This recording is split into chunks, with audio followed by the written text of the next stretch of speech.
அன்பிற்கிற நண்பர்களே, பெண்கள் மீதான தாக்குதல் எப்போது ஆரம்பித்தது? இன்டர்நெட் அல்ல.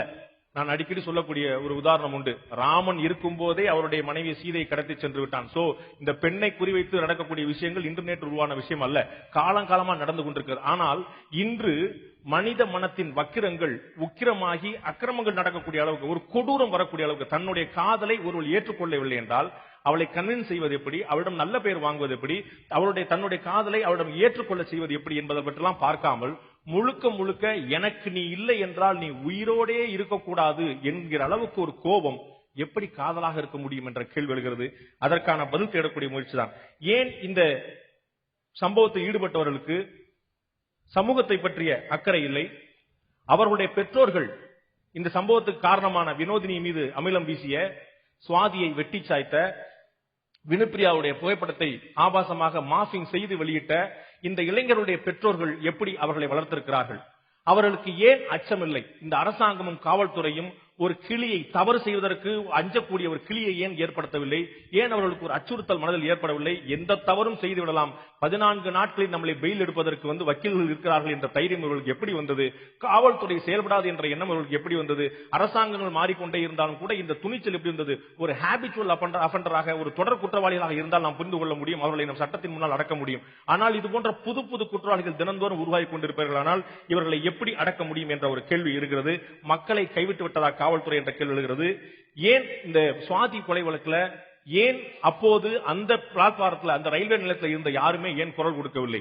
எத்தனை நாட்கள் நாம் மௌன சாட்சியாக வேடிக்கை பார்த்துக் கொண்டே இருக்க போறோம்? நமக்கான ஒரு குரல் இல்லையா? அந்த பாதிக்கப்பட்ட பெண் நம்முடைய குடும்பத்தை சேர்ந்தவராக இருந்தால் அதே மாதிரி நாம் விட்டு போயிருப்போமா அப்படிங்கிற கேள்வி எழுகிறது. இந்த வினுப்பிரியா, சேலத்தில் வினுப்பிரியா மேட்டர்ல அந்த பிரச்சனையில புகார் சொல்லும் போது காவல்துறை சேர்ந்த நண்பர்கள் லஞ்சம் கேட்டிருக்கிறார்கள். சைபர் கிரைம் என்பதனால என்னவோ தெரியல, செல்போன் கேட்டிருக்கிறார்கள், லஞ்சம் கொடுக்கணும்னு சொல்லியிருக்காங்க. இந்த மாதிரி படத்தெல்லாம் அகற்ற முடியாது என்று சொல்லியிருக்கிறார்கள். இந்த மாதிரி காவல்துறை முழுக்க முழுக்க ஒரு கொஞ்சம் கூட அக்கறையற்ற போக்கில் செயல்பட்டு இருக்க நம்ம பார்க்கிறோம். பொதுமக்கள் தாங்களே முன்வந்து பல விஷயங்களை செய்திருக்க முடியும், அதை செய்யாமல் இருந்ததை பார்க்கிறோம். இந்த ஒட்டுமொத்தமான இந்த பிரச்சனையில் பார்க்கும்போது பெண்கள் மீதான தாக்குதலுக்கு யார் காரணம்? சமூகமா, பாதுகாப்பின்மையா என்ற கேள்வி எழுகிறது. இதில் இருதரப்பாக விவாதிக்க இருக்கிறோம். நம்ம அனைவருக்கும் அறிமுகமான நண்பர்கள் இருக்கிறார்கள். சம்பிரதாயம் கருதி அவர்களை நான் அறிமுகப்படுத்த விளைகிறேன். எனக்கு வலதுபுறம் நடுவில் அமர்ந்திருக்கக்கூடிய தமிழக பாரதிய ஜனதாவுடைய மாநில தலைவர் தமிழிசை சவுந்தரராஜன் அவர்கள், இரண்டாவது முறையாக அவர் அடிப்படையில் ஒரு டாக்டரும் கூட, ஒரு இரண்டாவது முறையாக பாரதிய ஜனதா கட்சியுடைய மாநில தலைவராக தேர்ந்தெடுக்கப்பட்டிருக்கிறார். அவருடைய பயிற்சி காலத்திலிருந்தே மிகப்பெரிய அளவில் ரத்த தானங்களை ஊக்குவித்துக் கொண்டிருந்து சமூக சேவையிலும் தன்னை முழுமையாக அர்ப்பணித்துக் கொண்டார். அந்த ஈர்ப்பின் காரணமாகத்தான் அரசியலுக்கே வந்தார். அதே போல அந்த பக்கம் கவிஞர் சல்மா அவர்கள் இருக்கிறார். கவிஞர் சல்மா ஒரு திராவிட முன்னேற்ற கழகத்தை சேர்ந்தவர், ஒரு கள போராளி. உலகம் முழுக்க அவருடைய கவிதைகள் பல இடங்களில் பாராட்டப்பட்டுக் கொண்டிருக்கின்றன. பல மொழிகளில் அவருடைய கவிதைகள் மொழிமாற்றம் செய்யப்படுகின்றன. திரு ரவிக்குமார் அவர்கள் சொல்ல தேவையில்லை, மிகப்பெரிய அளவில் ஒரு களப்போராளி இருந்து வங்கியில் பணிபுரிந்திருந்தாலும் கடைக்கோடி மனிதனுக்கும் ஜனநாயகம் சென்று சேர வேண்டும் என்ற ஒரு காரணத்திற்காக முழுமையாக தன்னை அர்ப்பணித்துக் கொண்டு கட்சி சார்ந்த, அரசியல் சார்ந்த விஷயங்கள் மட்டுமில்லாமல் உண்மையாகவே சாதாரண மனிதனுக்கும் கூட பல விஷயங்கள் சென்று சேர வேண்டும் அப்படிங்கிற கடுமையான முயற்சி. ஊடகங்கள்ல பல விஷயங்கள், அவர் செய்த பல சாதனைகள், மிக முக்கியமான விஷயங்கள் ஊடக வெளிச்சம் பெறவில்லை. இருந்தாலும் கூட தன்னுடைய முயற்சியில் சற்று மனம் தளராத விக்ரமாதித்தன் போல திரு ரவிக்குமார் அவர்கள் தொடர்ந்து போராடி கொண்டே இருக்கிறார். அதே போல என்னுடைய இடதுபுறம் திரு முருகன், ஓய்வு பெற்ற IAS அதிகாரி அவர்கள். எல்லோருக்கும் ஒரு கருத்து இருக்குமானால் திரு முருகனேசன் மட்டும் தனிப்பட்ட மாற்று கருத்து இருக்கும். அந்த கருத்தை எந்த சபையிலும் சொல்ல தயங்காமல் சொல்லக்கூடியவராக திரு முருகனேசன் இருந்திருக்கார். அதே போல சகோதரி பாலபாரதி அவர்கள் மிகப்பெரிய ஒரு போராளி, மார்க்சிஸ்ட் கம்யூனிஸ்ட் கட்சியில் இருந்து கொண்டு கடுமையாக தொடர்ந்து மக்களை சந்திக்க வேண்டும், மக்களுக்காக போராட வேண்டும் என்று அந்த கட்சியினாலேயே தவிர்க்க முடியாத ஒரு ஆளாக அவருக்கு சட்டமன்ற வாய்ப்பு கொடுக்கப்பட வேண்டுமா வேண்டாமா அப்படிங்கிறது ஒரு கட்சிக்குள்ள மிகப்பெரிய விவாதம் நடத்தக்கூடிய அளவுக்கு ஒரு முக்கியமான புள்ளியாக இருந்திருக்கார். வளர்ந்து வரக்கூடிய தலைவர், வளர்த்து விடப்பட வேண்டிய தலைவர் என்று கூட சொல்வேன். எளிமைக்கு அடையாளம் பாலபாரதி அவர்கள். நிர்மலா பெரியசாமி சொல்ல வேண்டியதில்லை, அவருடைய வணக்கம், அவர் வணக்கம் வைத்த பிறகு வேற யாரும் வணக்கம் வைக்க முடியாமல் போயிட்டு, எங்கேயாவது கொஞ்சம் அழுத்தணும்னா அது நிர்மலா பெரியசாமி மாதிரியே வணக்கம் வைக்கிறார் அப்படின்னு சொல்லிட்டு ஒரு ஐக்கானாக, ஒரு அடையாளமாக மாறிவிட்டார். எங்கே எந்த கட்சியில இருப்பார் என்று எல்லோரும் எதிர்பார்த்துக் கொண்ட நிலைமையில வேற ஒரு கட்சியிலிருந்து திடீர்னு உருவாகி அனைத்து இந்திய அண்ணா திராவிட முன்னேற்ற கழகத்துடைய ஊடக தொடர்பாளராக அறிவிக்கப்பட்டிருக்கிறார். நிகழ்ச்சியில வந்திருக்கக்கூடிய உங்கள் அனைவரும் வரவேற்கிறேன். திரு ரவிக்குமார் அவர்களை பேச அழைக்கிறேன். தமிழ்நாட்டிலே அதிகமாக விவாதிக்கப்படுகிற பிரச்சனையாக, கவலைப்படக்கூடிய பிரச்சனையாக சட்டம் ஒழுங்கு பிரச்சனை மாறியிருக்கிறது. இந்த பிரச்சனையை பற்றி விவாதிப்பதற்கு முன்னாலே, என்னுடைய கருத்துக்களை கூறுவதற்கு முன்னாலே, அண்மையில் சென்னையில் மிக கொடூரமாக படுகொலை செய்யப்பட்ட சுவாதி அவர்களுடைய அந்த மரணத்துக்கு காரணமான கொலையாளியை தமிழக காவல்துறை அந்த வழக்கை தனது பொறுப்பிலே எடுத்துக்கொண்ட ஒரு வார காலத்துக்குள்ளாகவே கண்டறிந்து இன்று அதிகாலை அவரை கைது செய்திருக்கிறது. உங்கள் சார்பிலே தமிழக காவல்துறையை நான் பாராட்டுகிறேன்.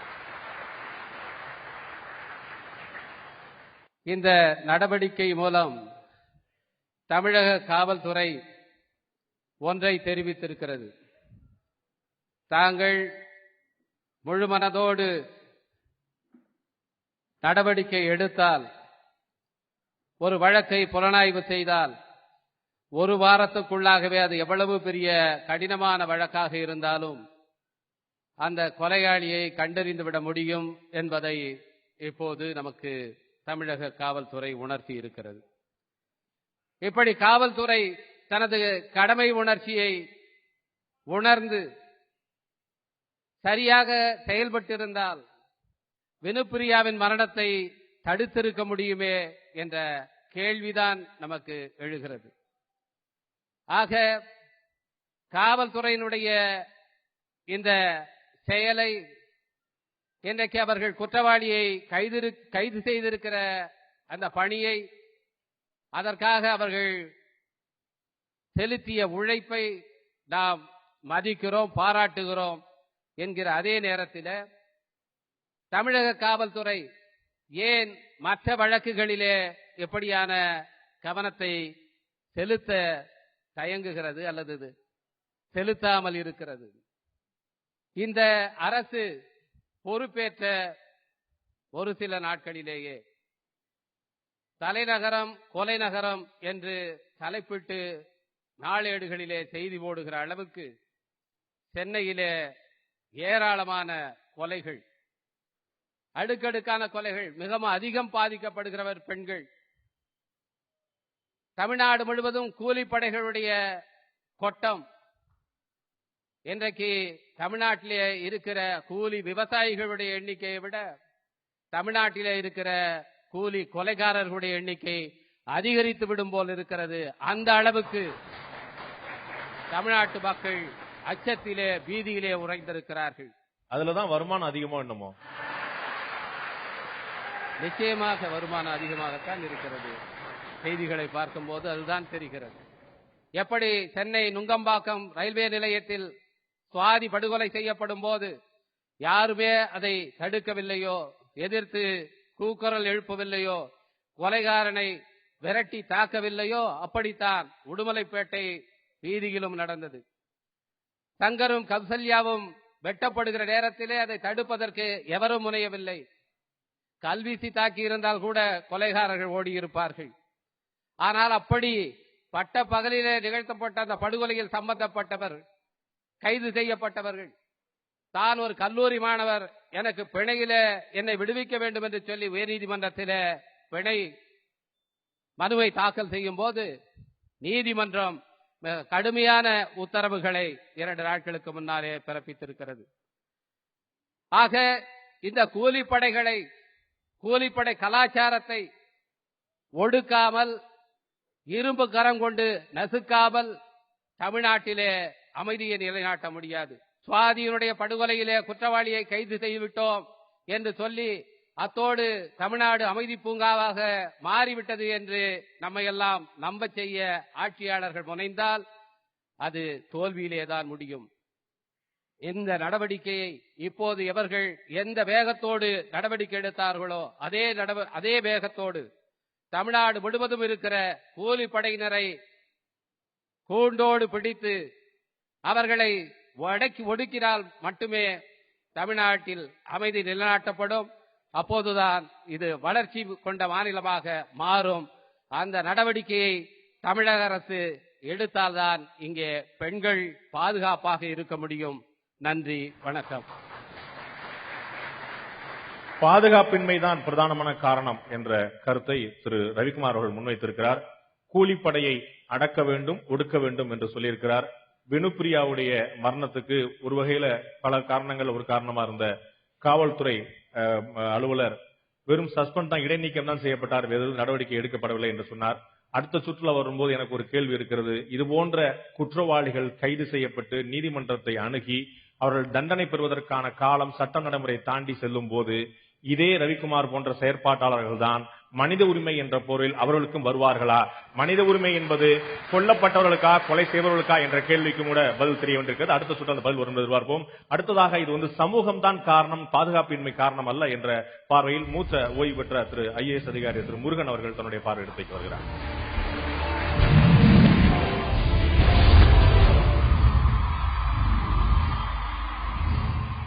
இங்கே கூடியிருக்கும் அனைவருக்கும் எனது வணக்கங்கள். அமெரிக்காவில் 2006ஆம் ஆண்டுதான் முதலாக கற்பழிப்பு வழக்குகள் குறைந்திருக்கின்றன. அதுவரை நடந்ததை விட ஒரு ஆண்டு கணக்குப்படி 12,000 வழக்குகள் குறைந்திருக்கின்றன என்று சொல்றாரு. நம்மள 1/3 பாப்புலேஷன் இல்லாத ஒரு கண்ட்ரியில 12,000 குறைஞ்சிருக்குன்னா அது எவ்வளவு அதிகம்னு பாத்துங்க. அடுத்தால என்ன சொல்றாங்கன்னா, கற்பழிப்பில் ஈடுபட்ட பெண்கள் யாருமே நம்ப மாட்டாங்க. அது நான் ஹாஸ்யத்துக்காக சொல்லல சார். திருப்பி சொல்லுங்க சார், சரியா கேட்கல, திருப்பி சொல்லுங்க சார். கற்பழிப்பில் ஈடுபட்ட பெண்கள், ஆண்களை கற்பழித்தவர்கள் ஜெயில் தண்டனைக்கு போனவங்க. அமெரிக்கா தான். அமெரிக்காவில் நல்லா புரிஞ்சுங்க. இது நான் ஹாஸ்யத்துக்காக சொல்லல, நாம் தெரிந்து கொள்ள வேண்டிய விஷயங்கள். கற்பழிப்பில் பாதிக்கப்படுவதை பெரிய அளவில் ஊதி பெருசாக்குவது டிவிகளும் பத்திரிகைகளும். அதை நான் ஒரு குற்றச்சாட்டா சொல்லல, புரிந்து கொள்வதற்காக சொல்கிறேன். டிவியில் என்ன பண்ணா, எது சுவையான விஷயமோ அதை அதிகமாக சொல்லி எல்லோரையும் பார்க்க வைத்து ரேட்டிங்க கூட்டி விளம்பரம் வாங்குறது அவங்க. நானே டிவி நடத்தினா அதான் பண்ணுவேன். சுவாதி கொலை நடக்கவில்லை என்று செய்தியில் வரணும், வினுப்பிரியா தற்கொலை செய்து கொள்ளவில்லை என்று செய்தியில் வரணும். கைத்தட்டி முடிச்சிட்டீங்களா? கற்பழிக்கவில்லைன்னு சொல்ல வேண்டியதில்ல, வினுப்பிரியா பண்ணலன்னு சொல்ல வேண்டியதில்லை. ஆனா உண்மை நிலையை தெரிந்து இந்த கொலையை பத்திரிகையில் படித்தவுடன் நான் சொன்னேன் எங்க குடும்பத்தில் இருக்கவங்க நண்பர்களுக்கெல்லாம், அவன் மர்டர் பண்ணவன் ஒரு பயங்கர மென்டல் கேஸா இருப்பான் போலுக்குன்னு. எப்படி சொல்றீங்க சார்னு என் ஃப்ரெண்ட்ஸ் கேட்டாங்க. கழுத்தா இருக்கான், பிளட் அந்த பொண்ணு செத்து போச்சு, கொலை பண்ணா அவன் ஓடி போயிருப்பான் அல்லது அப்ப தப்பிருக்கலாம். அந்த அருவானுடைய நுனியை வச்சு வாயில அப்படி குத்துறான் தம்பி, பல்லுலாம் தெரிச்சு விடுது. ஆக அவன் மனதில் காக்னிட்டிவ் டிசனன்ஸ், சைக்காலஜில சொல்றது, அந்த வெறியை ஏற்றி கொண்டு அவன் வருகிறான். கண்ணுல வெட்டுதான். சோ தான் அடைய முடியாத ஒன்றை அவன் வெட்டி சாய்க்கின்ற அளவுக்கு மனநிலை பாதிக்கப்பட்டவன். அவன் பெரிய தைரியசாலியா இல்ல. பாருங்க, நேத்து நைட்டு நான் பரப்பிட்டு வந்த பிறகு நான் இந்த நியூஸ்ல பார்த்த வச்சு சொல்றேன், அவன் போலீஸ் கழுத்து எடுத்துக்கிறான். எவ்வளவு பெரிய தைரியசாலி அவன். ஆமையா, நான் தான் கொண்டேன், நான் ஒண்ணு சிறைக்கு போக ரெடியா இல்ல. அவன் பயந்தவன், ஆனால் மனநிலை பாதிக்கப்பட்டவன். இதை பற்றி நாம் புரிந்து கொள்ளாமல் கொலை நகரமாகிவிட்டது, அதாயிட்டு இதாயிட்டு பேசுறது அரசியல். தயவு செய்து அரசியல் பண்ணுங்க. இப்ப நானே அரசியல் தலைவரா இருந்தா என் பேச்சு வேற மாதிரி இருக்கும். சுவாதிய கொலை பண்ணவன் மனநிலை பாதிக்கப்பட்டவனா இருக்கலாம். ஆனா வினுப்பிரியாவுடைய படத்தை மாஃபிங் செஞ்சு இல்லாத படத்தை வெளியிட்டவன் அவன் ஒரு மனநோயாளியா? சந்தேகமே கிடையாது. வினோதினி மேல ஆசிட் ஊத்துனவன் அவன் ஒரு மனநோயாளியா? உங்களுக்கு சந்தேகம் இருந்தால் அடுத்த பாயிண்ட் வரேன். நல்ல வேலை, அடுத்த பாயிண்ட் நீங்களே எடுத்து கொடுத்துட்டீங்க. எதை பேசுறேன்? மனநிலை முழுதும் பாதிக்கப்பட்டவர்கள் முற்றி போனால் தன்னை பற்றி தெரியாது, தனக்கு பழைய மனுஷன் மறந்து போயிடும், ட்ரெஸ் பண்ற தெரியாது, சாப்பாடு செய்ய தெரியாது. ஆனா அவனை கொண்டு போய் பைத்தியக்கார ஆஸ்பத்திரியில சேர்த்துருவோம். நல்லா புரிஞ்சுங்க இத. ஆனா மனநிலை பாதிக்கப்பட்டு அந்த அளவு இல்லாம கொஞ்சம் பாதிக்கப்பட்ட இங்கே நிறைய பேர் இருப்பீங்க, இங்கே நிறைய பேர் இருப்போம். இது தயவு செய்து சுவைக்காக சொல்லவில்லை, இதை கல்லூரியில் பாடமாக நடத்தி இருக்கிறோம் நாங்கள். ரீசன்ஸ் ஃபார் கிரைம்ங்கிற டாபிக் எடுங்க, ஒன்னொன்னா சொல்றான். அதுல ஒண்ணு சொல்றான், parents beating children will make them inclined to beat somebody. If they cannot beat anybody until growth, on adolescence they will start beating others. கிளீனா போட்டிருக்காங்க. சோ இத பத்தி நம்ம பேசலாம், நிறைய இருக்கு. அவர் டைம் கொடுத்தாருன்னா இன்னும் நிறைய சொல்வேன். எதிர்கட்சி அந்த புறம் எதிர்ப்பு சாரி தவறான வார்த்தை, அந்த புறம் சொல்வதில் சில விளக்கங்களை நான் கேட்பேன். இதுவரைக்கும் டைம் கொடுத்ததுக்கு நன்றி. ஒட்டுக்க எல்லாருமே மனநிலை பாதிக்கப்பட்டவங்க சொல்றதை ஏற்க முடியுமான்னு தெரியல. கொன்னவன் பைத்தியக்காரன், போலீஸ்காரன் செய்ய மாட்டான் அவனும் பைத்தியக்காரன், நீங்க எல்லாத்துக்கும் கேட்டுட்டு நீங்களும் பைத்தியக்காரன், இப்படி எல்லாத்துக்கும் சொல்லிட்டே இருக்க முடியுமான்னு எனக்கு தெரியல. சமூகத்துல இது போன்ற சீரழிவுகள் இருக்குமே ஆனால் அதற்கான காரணங்கள் எதுவாயினும் அதை தடுப்பதற்காகத்தான் காவல்துறை வசம் அதிகாரம் இருக்கிறது, துப்பாக்கி இருக்கிறது, லத்தி இருக்கிறது, சட்டம் இருக்கிறது. எந்த போலீஸ்காரனையும் பார்த்து நம்ம பயப்படாம இருக்கிறது இல்ல. காவல்துறை வந்து நிறுத்தினா எவ்வளவு பெரிய காரணம் நிப்பாட்டுறோம். ஒரு ஏட்டையா நிப்பாட்ட சொன்னா கூட, சைக்கிள் போனா கூட நிப்பாட்ட சொன்னா நிப்பாட்டுறோம். ஏன்னா அவர்களுக்கு கொடுக்கப்பட்டிருக்கூடிய அந்த அதிகாரம், அந்த அதிகாரத்தை அவர்கள் எப்படி பயன்படுத்தலாம் அப்படிங்கிறதா கேள்விக்குறியா இருக்கிறது. அடுத்ததாக இது போன்ற பிரச்சனைகளுக்கு காரணம் சமூகம் அல்ல, பாதுகாப்பு இன்மையே என்ற அணியில் சார்பாக பாரதிய ஜனதா கட்சியுடைய மாநில தலைவர் திருமதி தமிழிசை சவுந்தரராஜன் அவர்கள். பாதுகாப்பு எங்கே இருக்கிறது? ஏனென்றால் இப்பொழுது இந்த நிகழ்ச்சிக்கு வரும்பொழுது கூட நான் வினுப்பிரியா அவர்களின் வீட்டிற்கு சென்று விட்டுத்தான் வந்தேன். வினுப்பிரியா அவர்கள் காவல்துறையை நம்பி அந்த இணையதளத்தை முடக்க வேண்டும் என்று பல நாள் அழைந்த பின்பு, அவள் உயிர் பிரிந்த பின்பு அதை முடக்குகிறார்கள் என்றால் ஏன் அதை முன்னாலே முடக்கவில்லை? அப்படி என்றால் அந்த நுணுக்கம் தெரிந்தவர்கள் காவல்துறையில் இல்லையா என்ற கேள்வி நம் முன் எழுகிறது. 20,000 காலி பணியிடங்கள் இருக்கிறது, அதை ஏன் நிரப்பவில்லை என்ற கேள்வி எழுகிறது. காவல்துறையினரின் பிரச்சனை, ஒரு காவல்துறையை சார்ந்த அதிகாரி 10 பேரின் வேலையை செய்வதால் அவர்களால் அதை செய்ய முடியவில்லையா என்ற கேள்வி எழுகிறது. எல்லாவற்றிற்கும் மேலாக எல்லாவற்றிற்கும் அனுதாபம் சொல்லும் முதல்வர் ஏன் ஒரு அனுதாபம் கூட சொல்லவில்லை என்ற கேள்வி தமிழகத்தில் நம் முன் எழுகிறதா இல்லையா? அப்படி என்றால் பாதுகாப்பின்மை இந்த நாட்டில் உள்ளவர்களுக்கு இருக்குமா இருக்காதா என்ற கேள்வி நம் முன் எழுகிறது. இங்கே மரியாதைக்குரிய நமது முருகன் IAS அவர்கள் மனநோயை பற்றி சொன்னார். மருத்துவராக இருப்பதனால் எனக்கும் அதை பற்றி தெரியும். ஆனால் தயவு செய்து கொடூர குற்றங்கள் செய்யும் அத்தனை பேரும் மனநோயாளி என்ற ஒரு பிரிவிற்குள் நாம் அடைத்து விட்டோம் என்றால் நிச்சயம் தண்டனை கிடைக்காது என்பதை நாம் புரிந்து கொள்ள வேண்டும் என்பதையும் நான் இங்கே எடுத்து சொல்ல ஆசைப்படுகிறேன். நோயாளியாக இருக்கலாம், நான் கேட்கிறேன், அவனை கொல்ல வந்தால் அவன் தடுக்க முடியாது, அவன் அந்த மனநோய் அவனுக்கு அப்பொழுது இல்லையா? திட்டமிடுவதற்கு அத்தனை மனமும் வேலை செய்கிறது. திட்டமிட்டு அந்த பெண்ணை கொலை செய்யும் வரை அந்த மனது வேலை செய்கிறது.